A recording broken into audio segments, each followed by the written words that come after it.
वर्मा जी की बेटी का विवाह संपन्न हो चुका था। शादी की सभी रस्में पूरी हुई।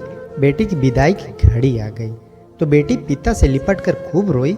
वर्मा जी ने गाड़ी में बिठाकर बेटी को विदा किया। बेटी ससुराल चली गई। वर्मा जी द्वार में अकेले बैठे थे। इतने में पत्नी आई और बोली, क्या सोच रहे हो जी? वर्मा जी की आंखें भर आई।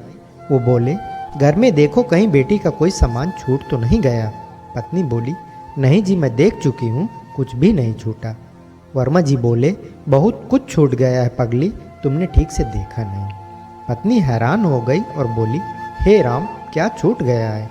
वर्मा जी बोले, गौर से देखो, उस कमरे में जब बिटिया का जन्म हुआ था, उस कमरे में उसकी किलकारियाँ छूट गई हैं। इस आंगन को देखो, जब पहली बार उसका हाथ अपने हाथ में लेकर उसे चलना सिखाया था, वो खुशी छूट गई है। बड़े नाज से उसे हमने पाला था, वो पिता का प्यार और माँ की ममता छूट गई है। जब कभी वो बीमार पड़ती थी तो रात रात भर जागता था, वो रातें छूट गई हैं। मेरे घर आते ही पापा पापा कहकर मुझसे लिपट जाती थी, वो बचपन छूट गया है। जब तुम कभी उस पर गुस्सा करती तो तुम्हारी शिकायत लेकर मेरे पास आती थी, वो मासूमियत छूट गई है। घर के कोने कोने में उसकी परछाइयाँ, वो तस्वीरें छूट गई हैं। होली की खुशियाँ, वो दिवाली की रातें, उन दियों की रोशनी छूट गई है।